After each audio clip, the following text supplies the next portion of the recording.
এই তামসা, এই নর্তকী দেখা, এই উলঙ্গ ছবি দেখা, আর এই 2 আঙ্গুলে মোবাইল টিপা আর অশ্লীল নারীর দৃশ্য দেখা, এক ওয়াক্ত নামাজ পড়তে তোমার মন চায় না। তুমি মুসলমানের বাচ্চা, মনে রাখো বন্ধু, দুনিয়াতে তোমার এটার শোধ দিতে হবে। আমার নাম আনিসুর রহমান, আমি বলে গেলাম। যদি কোনোদিন মনে পড়ে এই বন্ধুর কথা, মনে পড়ে, এর শোধ দিয়া যাইতে হবে।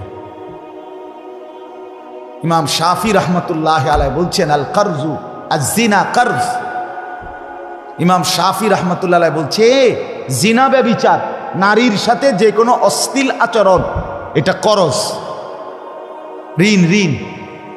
ইমাম শাফি রহমতুল্লাহ, 4 মাযহাবের একজন ইমাম আছে না, এই শাফি বলছে, আমি নিজে পড়ছি। উনি বলছে জিনা ব্যভিচার, অশ্লীলতা, নারী, কোন নারী, মাওলানা ইয়াহিয়া ধরে ধরে বলছে, আমি শুনতেছিলাম, ধরে ধরে একজন একজন করে নাম ধরে বলছে, কে দেখতে পারবে স্বামী, কে দেখতে পারবে বাবা, এভাবে ধরে ধরে আপনাদেরকে সূরা নূরের আয়াত শোনাচ্ছিল সে। আমি চাচ্ছিলাম আরো বলুক, যে সেলিম ভাইয়ের জ্বালায় পারলাম না। সেলিম ভাইয়ের তার শুধু ভাই সোহেল পারে না, আলগি দিয়া লই যাইতে হয় না।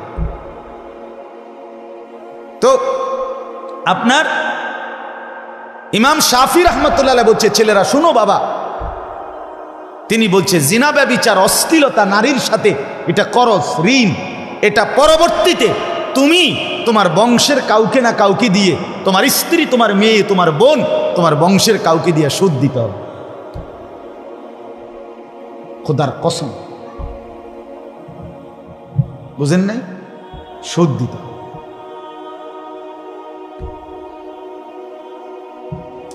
তোমার আজকের অশ্লীলতা তোমাকেই শোধ দিতে হবে।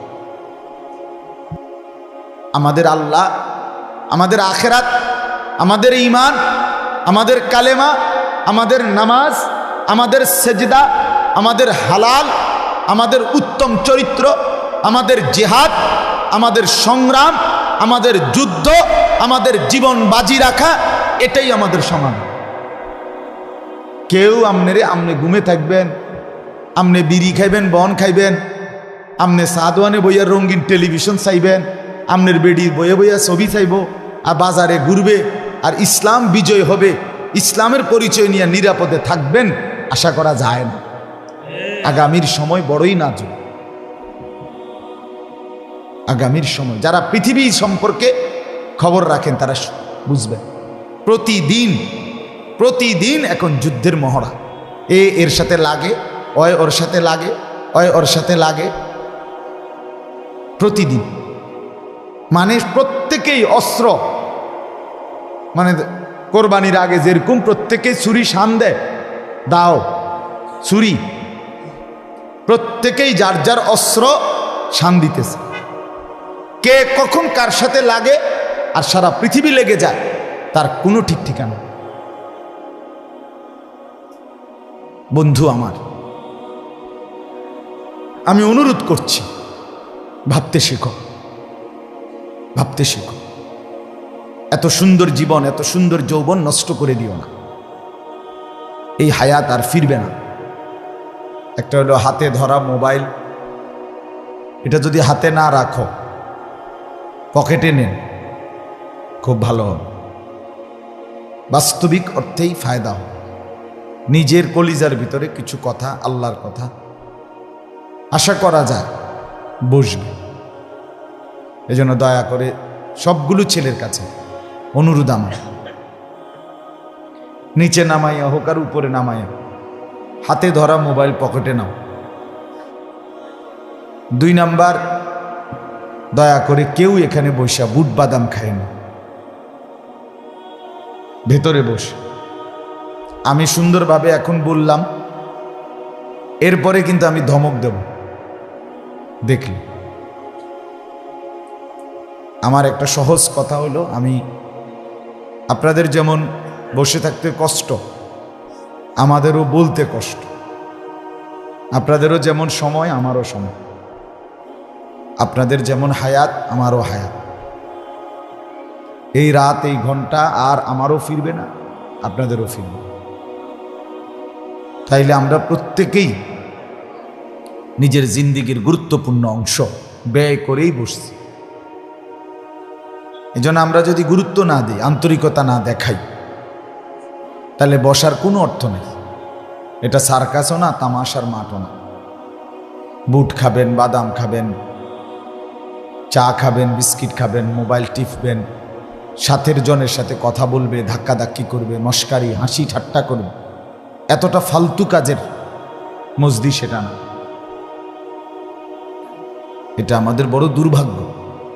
আপনারা দেখেন যেই কোনো মাহফিলের আয়োজন চাইতে দোকানপাটের আয়োজন বেশি। প্রতিদিন দেখি এটা। এই এক আফসুস, এই এক দুর্ভাগ্য আমাদের আয়োজকরা ভাবতেই চায় না এটা। যারা মাহফিলের আয়োজন করে তারা এই কথাটা বুঝেই না যে দোকানপাটে তাদের যে মাহফিলের অসুবিধা হবে, এই কথাটাই বুঝতে চায়, ভাবতেই চায় না। অথচ একটা মাহফিল মানুষের কাছে যারা আয়োজন করে 10 টাকা, 5 টাকা, 100 টাকা খুঁজে খুঁজে, দোকানে দোকানে, দুয়ারে দুয়ারে, একজন একজনের কাছে অনেক কষ্ট করে এরপরে মিলাইতে হয় টাকা। এই প্যান্ডেল, এই সামিয়ানা, এই সব কিছুর পিছনে বন্ধু মেহনত আছে। তাহলে এত কষ্টের আয়োজন, এত দিনের খাটাখাটনি। আমি মাগরিবের পরে যেখানে বয়ান করছি দাউদকান্দি, তো যিনি মাহফিলের মেন আয়োজক উনি আমারে বলতেছে, হুজুর কালকে সারাটা রাত এক ফোঁটা ঘুমাইনি। মানে এই আজকে ওনার মাহফিল, হুজুর এই টেনশনে এগুলো গোছগাছ করতে করতে সারা রাতে এক ফোঁটাও ঘুমাই নাই। এখন সারাদিন আজকে করতেছে কাজ। তাহলে এভাবেই তো ছেলেরাও যদি করে থাকে, সারাদিন দৌড়াদৌড়ি, হুড়াহুড়ি, কষ্ট করছে, বিনিময়ে কিছু মানুষ বুট বাদাম খাবে। আর এই কিছু লোক এই সামান্য ফালতু জিনিস, কোনো প্রয়োজনীয় গুরুত্বপূর্ণ কিছুই না, খেলনা, বাজনা, চটপটি, চিপস, বাদাম, একেবারেই নাথিং, ফালতু কতগুলো জিনিস, এগুলো কোনো সমাজের কোনো উপকারও না, কোনো প্রয়োজনীয় কিছুইও না। কিন্তু এই সামান্য এগুলোর জন্য এই কষ্টের আয়োজন সব শেষ, সব শেষ। আফসোসের ব্যাপার। এই দেখা গেছে বিকাল থেকে শুরু করে জোহর থেকে মহল্লার ছেলেগুলো 8 বছর, 10 বছর, 12 বছর, 14 বছরের ছেলেরা শুধু দোকানে দোকানে ঘোরে, এই ধাক্কায় দৌড় মারে, এতে হেরে ঘুষি দেয়, মোবাইলে ছবি দেখে, মানে যত রকমের দুষ্টমি। তাহলে একটা মাহফিল মানে আজকে আমাদের মহল্লায় কিছুক্ষণ ছেলেরা ফুর্তি করবে, দৌড়াদৌড়ি, হুড়াহুড়ি করবে, এরই নাম একটা মাহফিল। তো মানুষ শিখবে কোথায়, গড়বে কোথায় বলে? কে শিখাবে? শিখবেই বা কোথায়?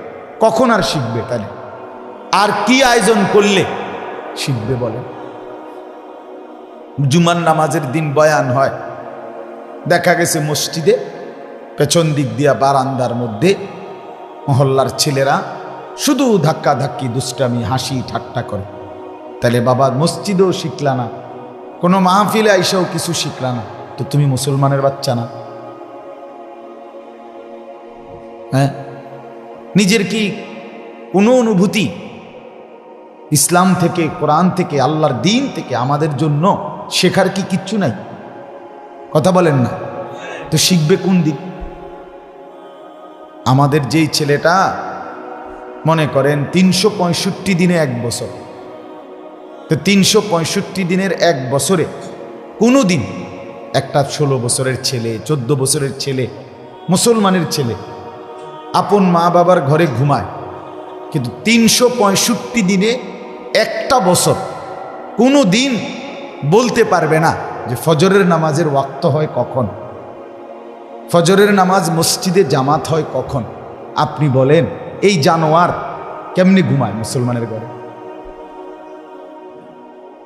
এই জানোয়ারের মা কে, বাবা কে? এই হাইওয়ান, এই জানোয়ার পালে কে বলে? এই বেহায়া কোন দিন বুঝবে, এই খোদার দুশ্মন কোন দিন বুঝবে যে সে মুসলমান? কত বছর পরে মনে পড়ে, মা কোথায়, বাবা কোথায়? বলে 10 বছর ধরে এক ঘরে টানা প্রতিদিন রঙিন টেলিভিশনে নাচ গান চলে, স্ত্রী ছেলে মেয়ে বসে নর্তকীর ছবি, জেনা ব্যভিচারের দৃশ্য, হিন্দি সিরিয়াল প্রতিদিন দেখতেছে। এই অভিভাবক এবড়া এই ঘরে খায়, ঘুমায়, রাত কাটায়, জিন্দিগি পার করতেছে।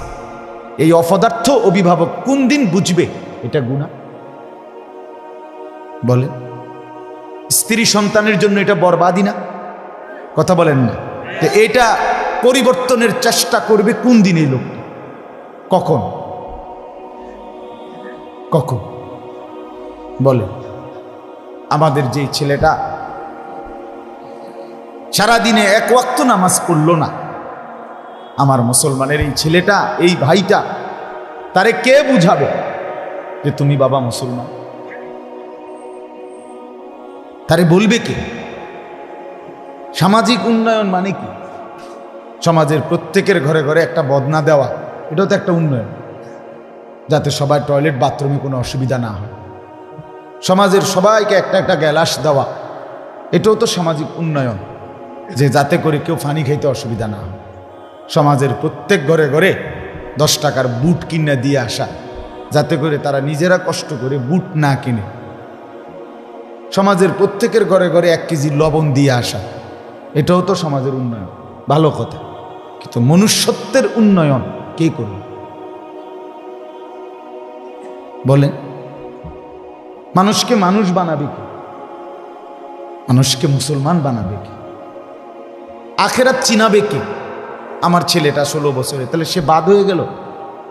তার বাবা জীবিত, মা জীবিত, এরপরেও 1 ওয়াক্ত নামাজ পড়ে না, তাহলে বাদ? ছেলেটা বাদে দিলাম নাকি? এর ব্যাপারে আর কোনো আশা ভরসা নেই।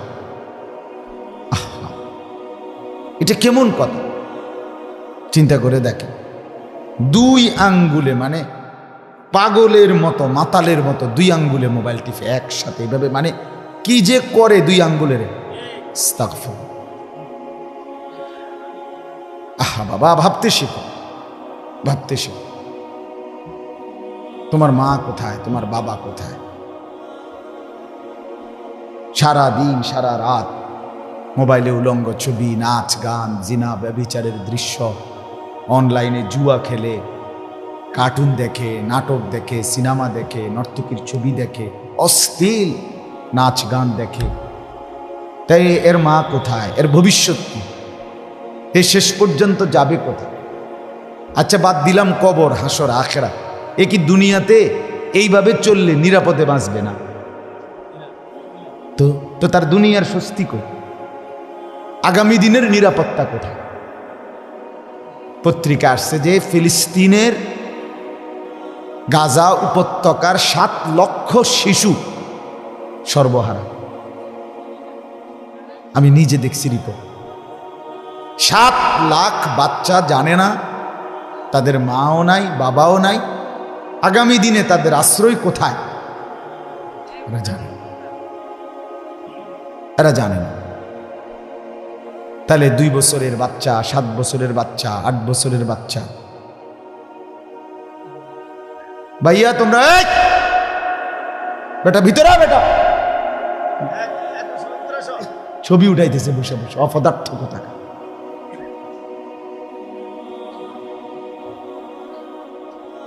সার্কাস খেলা নাকি?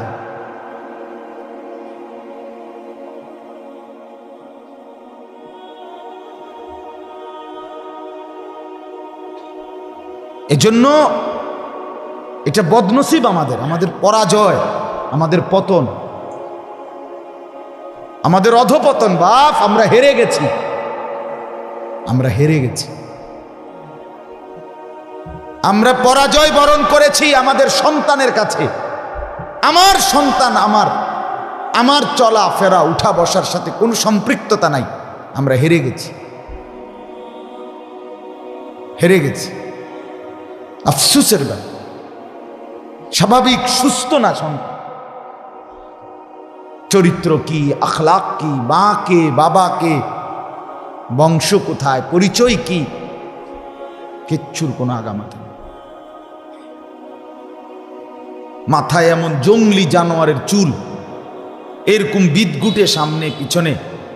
তাকে জিজ্ঞাসা করেন যে যেই চুলের সাথে তোমার বাবা, দাদা, তোমার বংশ, তোমার সমাজ, তোমার পাড়া, তোমার মহল্লা, তোমার দেশ, তোমার জাতি, তোমার ইতিহাস, তোমার ঐতিহ্য, তোমার কোরআন, তোমার সুন্নাহ, তোমার আল্লাহ, তোমার খোদা, তোমার রসুল, তোমার এলাকার আলেম ওলামা, দিনদার মুসলমান, কারোর সাথে যেই চুলের মিল নাই, তুমি এই জানোয়ারের চুল কোত্থেকে নিলে?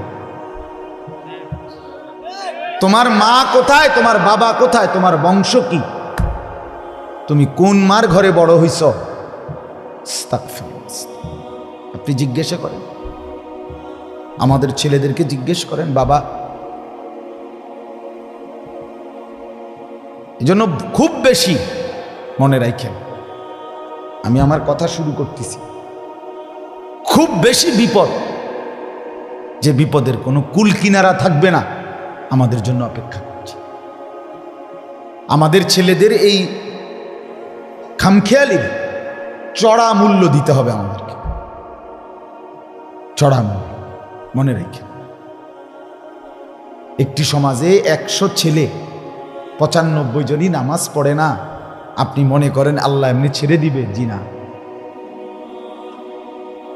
একটি মহল্লার মধ্যে 100 জন নারী 95 জনই পর্দা করে না, আল্লাহ এমনি ছেড়ে দিবে? আপনি কি ভাবছেন? একটা বাজারের মধ্যে 200 জন ব্যবসায়ী 190 জনই সুদের লেনদেন করে, কিস্তির লেনদেন করে, আল্লাহ এমনি ছেড়ে দিবে? আপনি কি ভাবছেন বিষয়টা?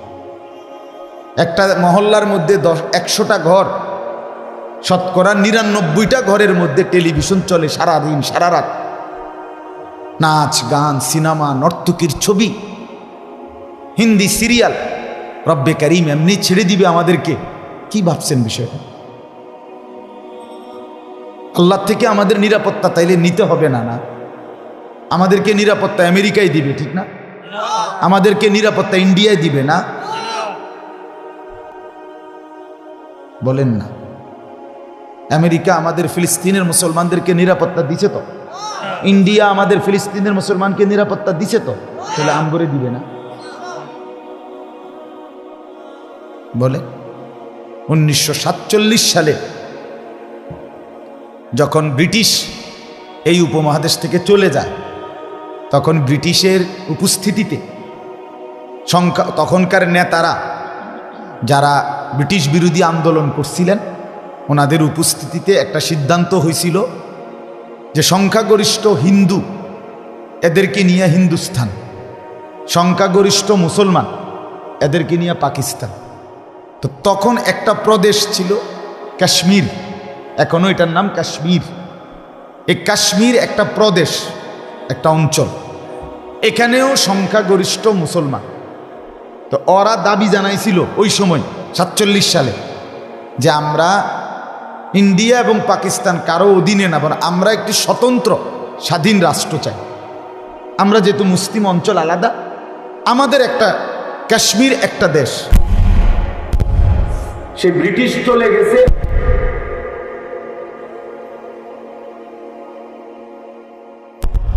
এক টানা 1947 থেকে 2023 এই কাশ্মীরের মুসলমান ইন্ডিয়ার সাথে যুদ্ধ করতেছে, শহীদ হচ্ছে, খোদার কসম এই 76 বছরে এখনো ইন্ডিয়া থেকে কাশ্মীরের মুসলমান স্বাধীনতা লাভ করতে পারেনি, পায়নি।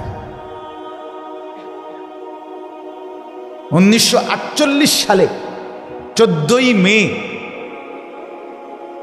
ইহুদি নেতা ডেভিড বেন-গুরিয়ন সর্বপ্রথম রাত্রেবেলা ইসরায়েল রাষ্ট্র এই ইহুদিদের ঘোষণা দিছে যে এটা একটা রাষ্ট্র অবৈধভাবে।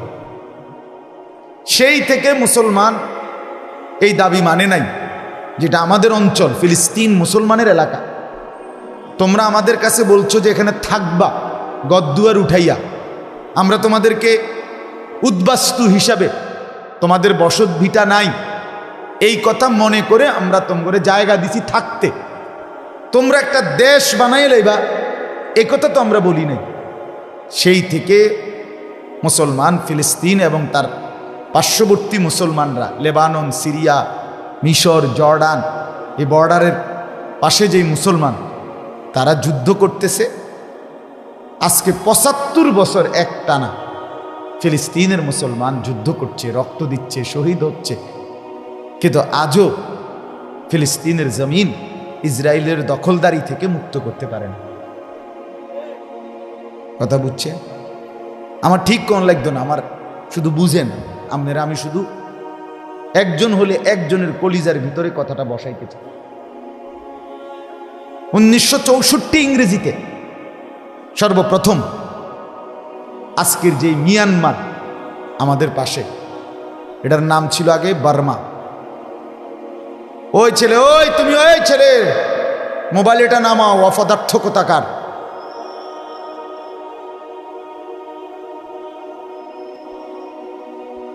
আহাম্মক কোথাকার, থামাইতেই হবে, যত কষ্ট হোক আমাদের থামাইতে হবে, হাল ছেড়ে দিলে হবে না। কথা বুঝেন নাই আপনারা? আমরা হাল ছেড়ে দিছি, আমরা অনেকটা পরাজয় বরণ করছি, নিজের ফুতের কাছে বাপ হেরে গেছে, নিজের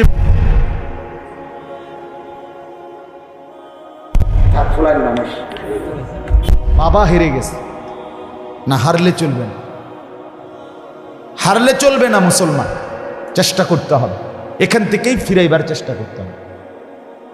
এরা আমাদের ছিল, মুসলমানের প্রয়োজনে, ইসলামের প্রয়োজনে অন্যের ফুট হাওলাত আনন্দ যাইত না। আমাদের সন্তানদেরকেই আল্লাহর দ্বীনের জন্য লড়াই করতে হবে, বুঝছেন? আমাদেরকে নিজের দেশ, নিজের জাতি, মুসলমানের অস্তিত্ব রক্ষার জন্য আগামী দিনে ইচ্ছাই হোক অনিচ্ছাই হোক, দেখেন আমি বললাম যদি কেউ বুঝেন, আর কি সবাই বুঝে না, আগামী দিনে আখেরাত না, আখেরাত না, দুনিয়ায় বেঁচে থাকার জন্য, এই দুনিয়ায় বউ বাচ্চা সংসার নিয়ে, প্রজন্মকে নিয়ে বেঁচে থাকার জন্য মুসলমান জিহাদ ফি সাবিলিল্লাহ, আল্লাহর রাস্তায় জিহাদ এবং নিজের জান বাজি রাখার শাহাদাতের স্বপ্ন দেখা ছাড়া মুসলমানের অন্য কোনো ঠিকানা মিলবে না। আমাদের হালাত এখানে এসে দাঁড়ায়। আমাদের আল্লাহ, আমাদের আখেরাত, আমাদের ঈমান, আমাদের কালেমা, আমাদের নামাজ, আমাদের সেজদা, আমাদের হালাল, আমাদের উত্তম চরিত্র, আমাদের জিহাদ, আমাদের সংগ্রাম, আমাদের যুদ্ধ, আমাদের জীবন বাজি রাখা, এটাই আমাদের সমাধান। কেউ আমনে ঘুমে থাকবেন, আমনে বিড়ি খাইবেন, বন খাইবেন, আমনে সাদওয়ানে বইয়া রঙিন টেলিভিশন চাইবেন, আমনের বেডি বয়ে বইয়া ছবি চাইব, আর বাজারে ঘুরবে, আর ইসলাম বিজয় হবে, ইসলামের পরিচয় নিয়ে নিরাপদে থাকবেন, আশা করা যায় না। আগামীর সময় বড়ই নাজুক। আগামীর সময় যারা পৃথিবী সম্পর্কে খবর রাখেন তারা বুঝবেন, প্রতিদিন এখন যুদ্ধের মহড়া। এর সাথে লাগে, অয় ওর সাথে লাগে, অয় ওর সাথে লাগে, প্রতিদিন। মানে প্রত্যেকেই অস্ত্র, মানে কোরবানির আগে যেরকম প্রত্যেকেই ছুরি শান দেয়, দাও ছুরি, প্রত্যেকেই যার যার অস্ত্র শান দিতেছে।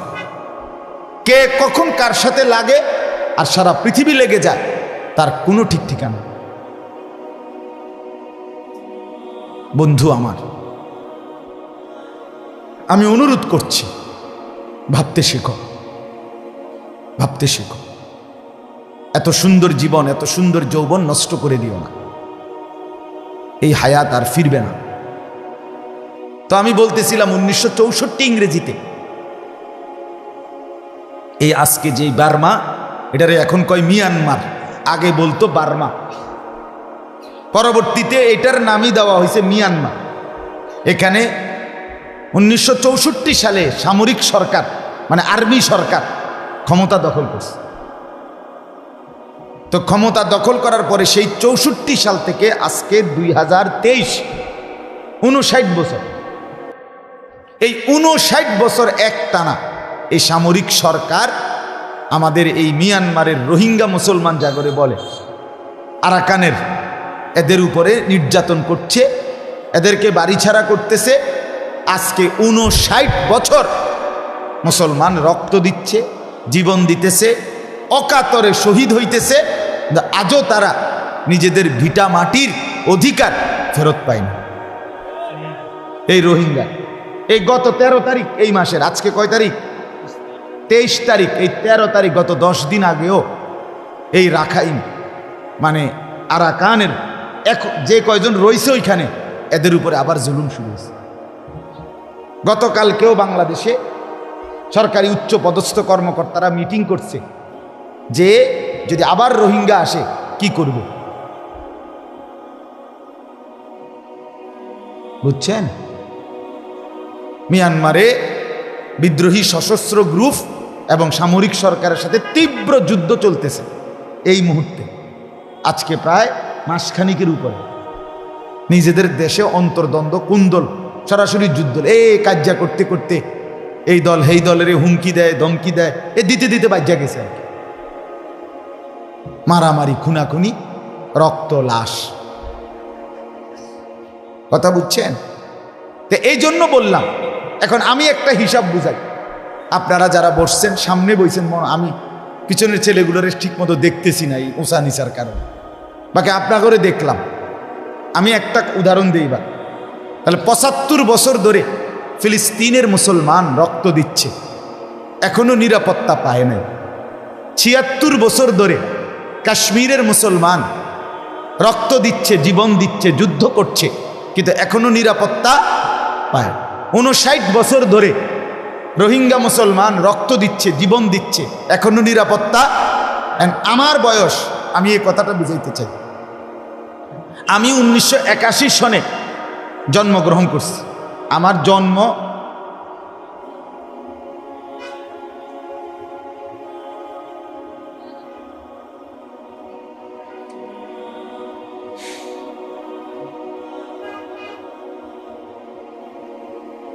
এই 42 বছর, মানে 1981 সনে আমি জন্মগ্রহণ করছি।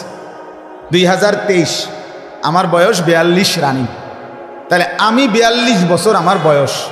এবার আমি শুধু বুঝাইতে চাই যে এবার আমি কল্পনা করেন আমি কাশ্মীরের সন্তান, তাহলে আমি 42 বছরে কোনোদিন সুখ দেখি নাই, কারণ তারা তো জীবন দিচ্ছে আজকে 76 বছর। কথা বোঝেন নাই? তাহলে আমার বয়স কত? তাহলে আমি 42 বছরে কি দেখি নাই? সুখ দেখি। আমি 42 বছর, তাহলে আমি ফিলিস্তিনের সন্তান ধরে নেন, তাহলে আমি তো কোনোদিন কি দেখি নাই, কারণ তারা তো আজকে 75 বছর ধরে কি দিচ্ছে। আমি রোহিঙ্গা সন্তান, তাহলে ওরা তো জীবন দিচ্ছে আজকে 59 বছর, আমার বয়স 42 বছর। তা আমি 42 বছরের এই মানুষটা রোহিঙ্গাতে যদি থাকতাম তাইলেও সুখ দেখি নাই, ফিলিস্তিনে যদি থাকতাম তাইলেও নিরাপত্তা পাই নাই, যদি কাশ্মীরেও বেঁচে থাকতাম তাইলেও তো আমি নিরাপত্তা পাই না। তাহলে এক মানুষের হায়াতের পুরাটা টাইম এরকম অসংখ্য মানুষ যারা জন্ম থেকে মৃত্যু পর্যন্ত কোনোদিন সুখ পায় নাই, নিরাপত্তা পায় নাই, এই অবস্থায় কবরে চলে গেছে। আমরা যদি একবার কায়ত হইয়া পড়ে যাই, দোস্ত আমার, বন্ধু আমার, ছেলেরা আমার, আল্লাহ দোহাই আরেকবার সোজা হইয়া দাঁড়াইতে সময় লাগবে। এই তামসা, এই নর্তকী দেখা, এই উলঙ্গ ছবি দেখা, আর এই 2 আঙ্গুলে মোবাইল টিফা আর অশ্লীল নারীর দৃশ্য দেখা, এক ওয়াক্ত নামাজ পড়তে তোমার মন চায় না। তুমি মুসলমানের বাচ্চা, মনে রাখো বন্ধু, দুনিয়াতে তোমার এটার শোধ দিতে হবে। আমার নাম আনিসুর রহমান, আমি বলে গেলাম। যদি কোনোদিন মনে পড়ে এই বন্ধুর কথা, মনে পড়ে, এর শোধ দিয়া যাইতে হবে। ইমাম শাফি রহমতুল্লাহ আলাইহি বলছেন, আল কারজু আয-জিনা কারজ। ইমাম শাফি রহমতুল্লাহ আলাইহি বলছে, জিনা ব্যভিচার, নারীর সাথে যে কোনো অশ্লীল আচরণ, এটা করজ, ঋণ। ইমাম শাফি রহমতুল্লাহ, 4 মাযহাবের একজন ইমাম আছে না, এই শাফি বলছে, আমি নিজে পড়ছি। উনি বলছে জিনা ব্যভিচার অশ্লীলতা নারী, কোন নারী, মাওলানা ইয়াহিয়া ধরে ধরে বলছে, আমি শুনতেছিলাম, ধরে ধরে একজন একজন করে নাম ধরে বলছে, কে দেখতে পারবে স্বামী, কে দেখতে পারবে বাবা, এভাবে ধরে ধরে আপনাদেরকে সূরা নূরের আয়াত শোনাচ্ছিল সে। আমি চাচ্ছিলাম আরো বলুক, যে সেলিম ভাইয়ের জ্বালায় পারলাম না। সেলিম ভাইয়ের তার শুধু ভাই সোহেল পারে না, আলগি দিয়া লই যাইতে হয় না। তো আপনার ইমাম শাফি রহমতুল্লাহ বলছে, ছেলেরা শোনো বাবা, তিনি বলছে জিনা ব্যভিচার অশ্লীলতা নারীর সাথে এটা করস ঋণ, এটা পরবর্তীতে তুমি তোমার বংশের কাউকে না কাউকে দিয়ে, তোমার স্ত্রী, তোমার মেয়ে, তোমার বোন, তোমার বংশের কাউকে দিয়ে শোধ দিতে হবে। খোদার কসম, বুঝেন নাই? শোধ দিতে হবে।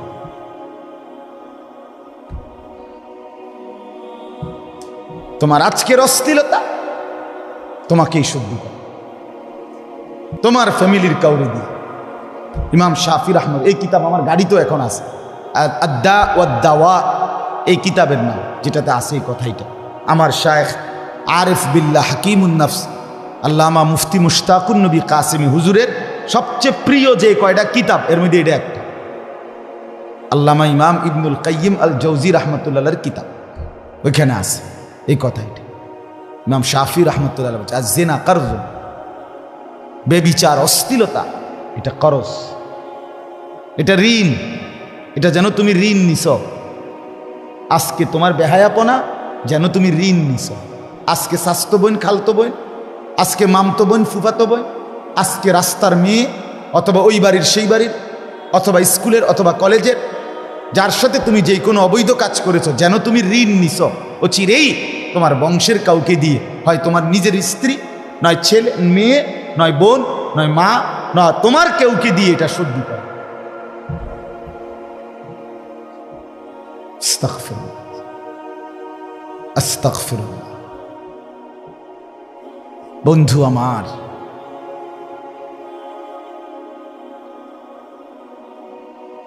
যারা নিজের এই অশ্লীল অবৈধ প্রেমের পরে পরবর্তী জিন্দেগি কি পরিমাণ পেরেশানিতে কাটাচ্ছে। বাইরের হাসি আর ঘরের হাসি এক না,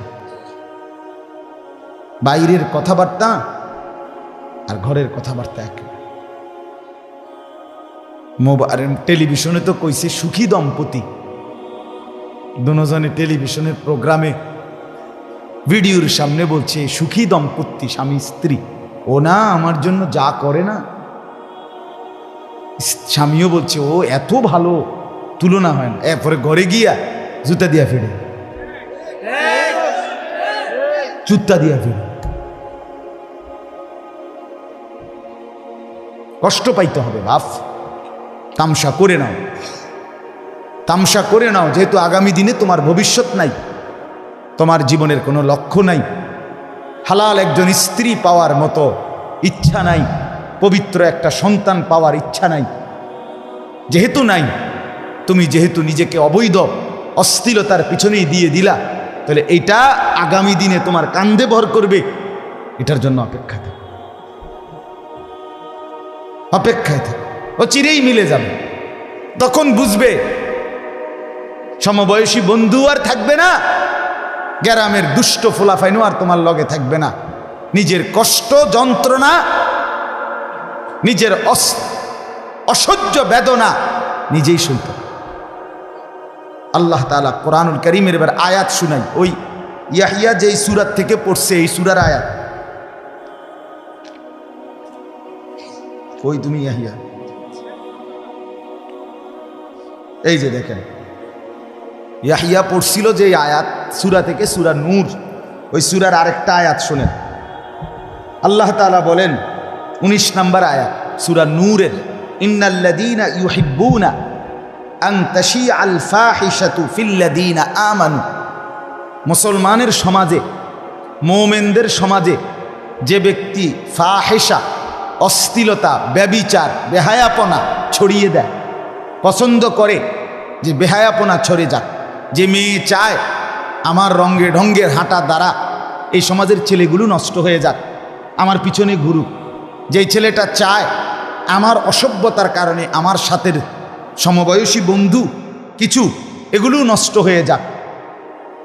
আল্লাহ তাআলা বলেন লাহুম আযাবুন আলীমুন, তাদের জন্য রয়েছে মর্মান্তিক আযাব, শাস্তি। কোথায়? প্রশ্ন হইল কোথায়? সরাসরি কোরআনের আয়াত, ফিদ দুনিয়া ওয়াল আখিরা। কোথায়? ফিদ দুনিয়া ওয়াল আখিরা, সরাসরি কোরআনের আয়াত। দুনিয়াতেও আখিরাতে। এটা মনে রাখতে হবে। আজকের এই অস্থিরতা, আজকের এই বেহায়াপনা, আজকের এই অসভ্যতা, আজকের এই নোংরামি, অচিরেই আল্লাহ তাআলা দুনিয়াতেও আযাব দিবে, আখিরাতেও আযাব দিবে। আল্লাহ তাআলা আমাদেরকে বুঝার তৌফিক দান করেন, আল্লাহ তাআলা আমাদেরকে বুঝ দান করেন। সমবয়সী বন্ধু ভালো করে না, এটা জরুরি বুঝা। আমি প্রতিদিন বলি, প্রতিদিন একই কথা বলি, প্রিয় ভাই আমার, ছেলেরা আমার, তুমি ডানে বামে তাকাইও, যে তোমার এই দিবানিশি অশ্লীল ছবি দেখায় তার মোবাইল থেকে, সে ভালো হয় কিভাবে? যে দাঁড়াইয়া পেশাব করে কখনো পানি নেয় না, ঢিলা কুলুক ব্যবহার করে না, সে ভালো হয় কিভাবে? যে সারাক্ষণ কোনো না কোনো মেয়েকে নিয়ে কথা বলে, সে ভালো হয় কিভাবে? যার চেহারা সুরতের মধ্যে কোনো ভদ্রতা, নম্রতা, মনুষ্যত্ব নাই, সে ভালো হয় কিভাবে? 3টা থেকে 10টা 7 ঘন্টা আড্ডা দেওয়ার পরেও একসাথে যে একবারও বলল না আসরের নামাজ কোথায় পড়ব, মাগরিব কোথায়, এশা কোথায়, সে ভালো হয় কিভাবে? সে তো নষ্ট করে দিল। আমার ড্রাইভার তো আলহামদুলিল্লাহ প্রত্যেক দিন গাড়িতে উঠবার পরে তার টার্গেট থাকে যে আসর কোথায় পড়বে, মাগরিব কোথায় পড়বে, হিসাব করেই গাড়ি চালায়, টার্গেট করেই ওইখানে গন্তব্যে পৌঁছে।